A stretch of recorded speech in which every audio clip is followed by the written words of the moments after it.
Bonjour, petite présentation du haut moteur. Le cylindre, avec ses transferts, là, là, là, là, piston qui va là, la sortie d'échappement, avec le joint d'échappement qui va là, qui se sert au montage, la portée du joint de culasse,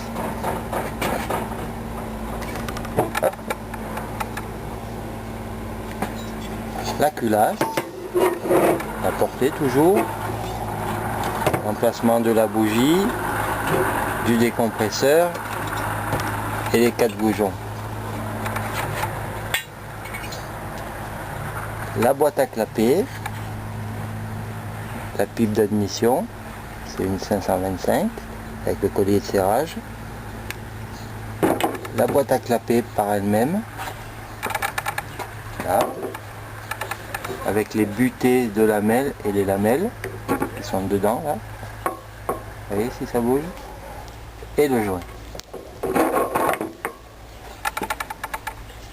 Et bien sûr le piston, on met ça de côté,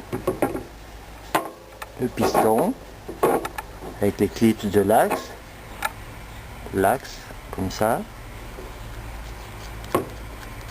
et le roulement à aiguille de pied de bielle, les lumières, le segment en L supérieur et le segment en dessous là, et le fameux ressort expandeur qui va sous ce segment en dessous,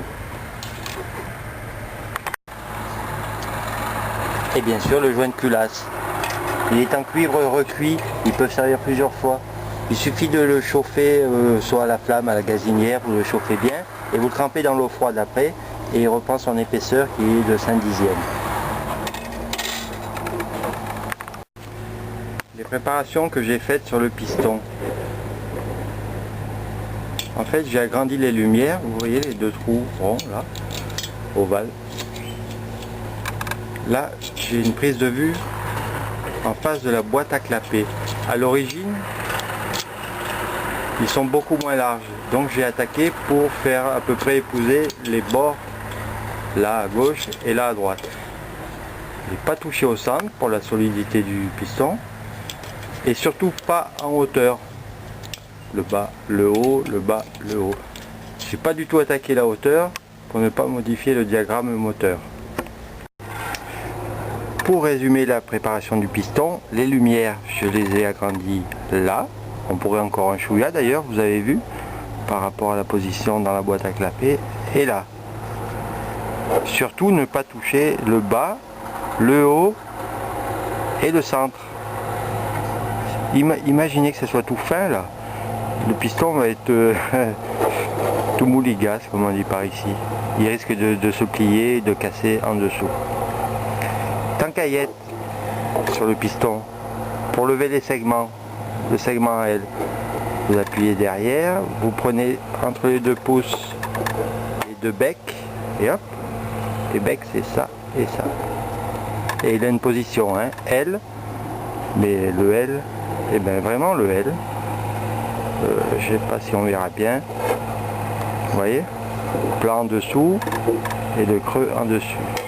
Et celui d'en dessous pareil, on prend dans les ongles, il faut avoir des ongles et pas se les ronger, et hop, voilà.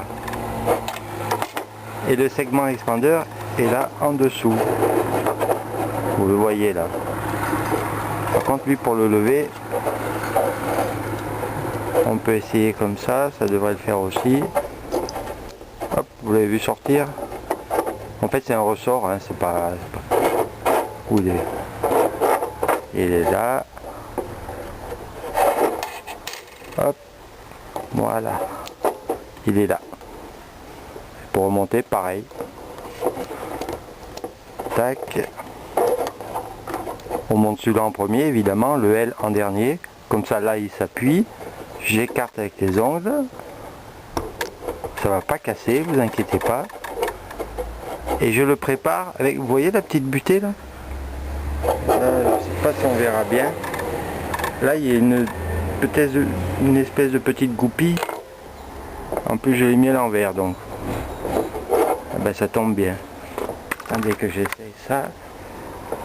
Il est à l'envers parce que en fait la petite goupille doit épouser la forme du V comme ça. Donc je le retourne. Voilà. Et voilà. Et pour le remontage dans le cylindre, vous voyez que ça épouse bien. Je ne sais pas si on le verra bien ça à l'image. C'est vraiment petit. Et repose du L. Aucun souci pour le L. Paf, il rentre tout seul. Pour enlever l'axe, il faut sortir un des deux clips. Au choix, hein, n'importe lequel. C'est ou celui-là ou celui-là. Peut-être je vais faire celui-là.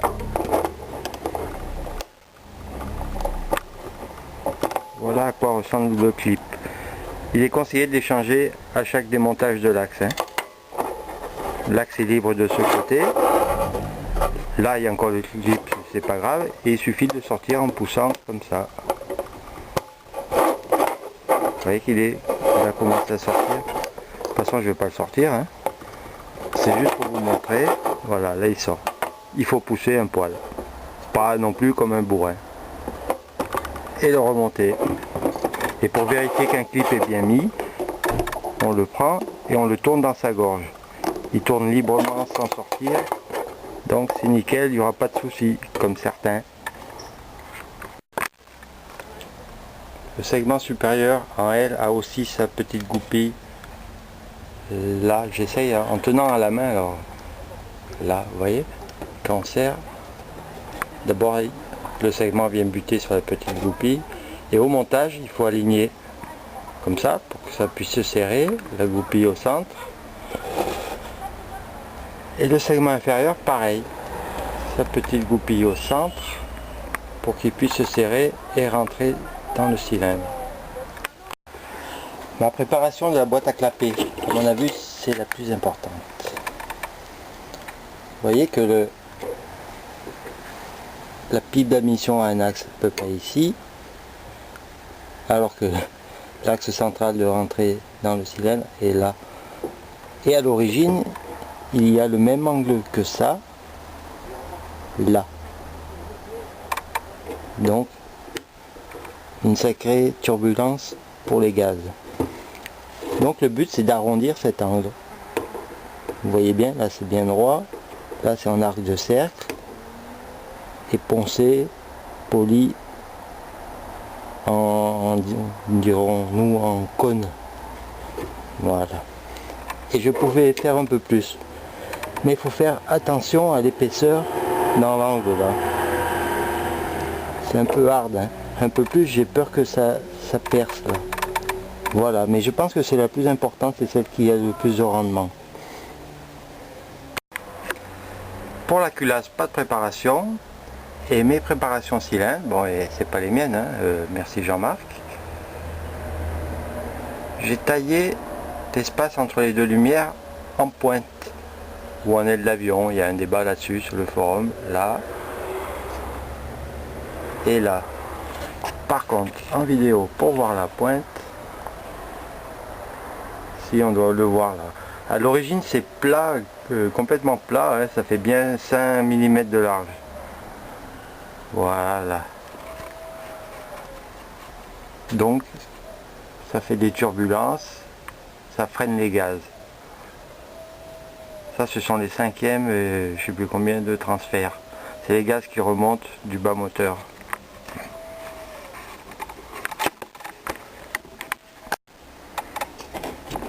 Ensuite, la sortie d'échappement. Ouais, ça va être galère encore. Je sais pas si vous le voyez, j'ai poli l'intérieur. Ouais, ça doit se voir. Là.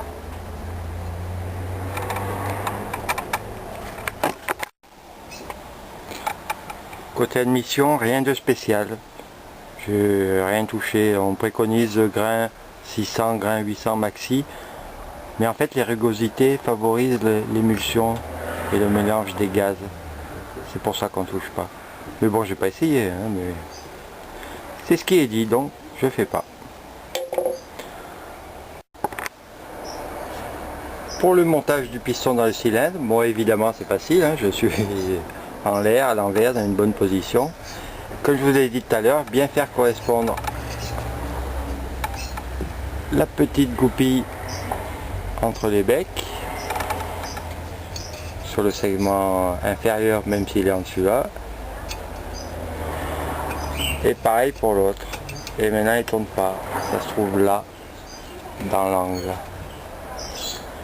Qu'est-ce que c'est ce bin? Ah ouais d'accord, il tourne avec. Il tourne entre ses ergots, c'est pas mal. Sinon, ça rentre pas. Rassurez-vous, je suis pas sec là, hein, j'ai mis plein d'huile de vaseline. Voilà, on le voit mieux là. Alors tenir d'une main, bouger de l'autre. Et maintenant ça rentre nickel.